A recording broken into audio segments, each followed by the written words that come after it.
Okay, so this is number 3 from our notes today. So let's look at the fences.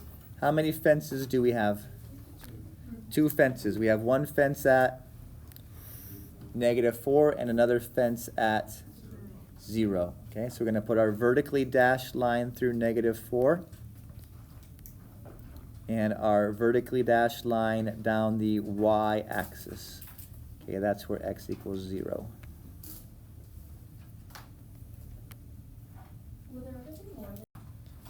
So between -4 and 0, we're going to graph square root of -x plus 3. Okay, so let's talk about what we're doing here. What does the plus 3 do to our square root graph? Moves it up 3 units. What does the negative inside of your radical do to your graph? Reflects it from right to left, yes? So that means that your graph will open to the left, right? We're going to have the arrow pointing out to the left. So this is what we're going to expect from the square root of a -x. Okay, so we go up 3 units from 0, 0, right? From 0, 0, we go up 3 units. And we put an open circle, right? Because at 0, it's less than, so we put an open circle here. And then we graph our square root going left. So you go 1 unit left and 1 unit up. Okay, because the square root of 1 is 1. And then you go 4 left. 1, 2, 3, 4. What's the square root of 4? 2. So you go up 2 units. And then we have to stop there and you make your graph. Okay, so we only get to graph that piece of our square root graph. Okay, from an open circle at 0, 3. And then we have the square root graph until you get to -4, 5. Okay, check. Now let's see. What is happening at 0? At 0, y equals 2, right? So this is the point 0, 2. So at 0, the y value is 2. So we come in here and you put a dot, right? Just a dot right there, representing that point at 0, 2. And then this one says when it's to the right of 0, we do this. Okay? Change colors. What does the plus 3 do to this graph?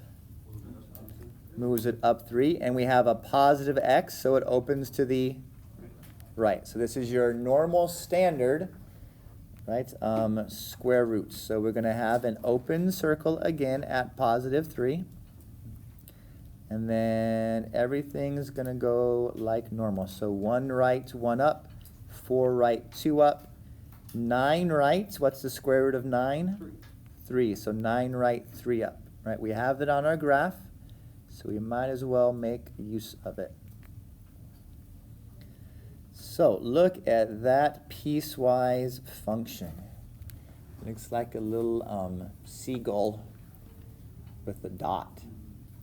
So let's look. Let me talk about the domain. What's the domain of this graph? Let's look at this. So the domain, right, always starts on the left and moves to the right. So what is the first number we encounter as you come onto your graph? -4. And it has a closed dot, so that means we have a bracket on -4. Okay, and let's continue on to the right. Do we miss any numbers as you go to the right? No, we don't miss any numbers, which means our rightmost point is infinity. So we have -4 to infinity. Okay, now this range is very strange. So remember, range starts at the bottom and comes up. So what is the first thing we encounter as we come up this graph from the bottom? 2. Just the number 2, right? The number 2 all by itself. Nothing else but the number 2. So we're going to put that in a bracket all by itself. Right? So 2 is one of the y values.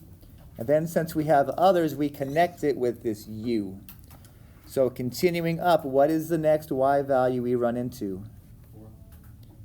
4, but technically there's stuff between 3 and 4, right? So we use a parenthesis and put the number 3, which means we're not actually including 3 because it has an open circle there. And then our graph goes, right, because of this here, we're going to go off to infinity going up in the range. Okay, so that's a pretty strange one because it has a dot and then it has an interval. Okay, so there's number 3.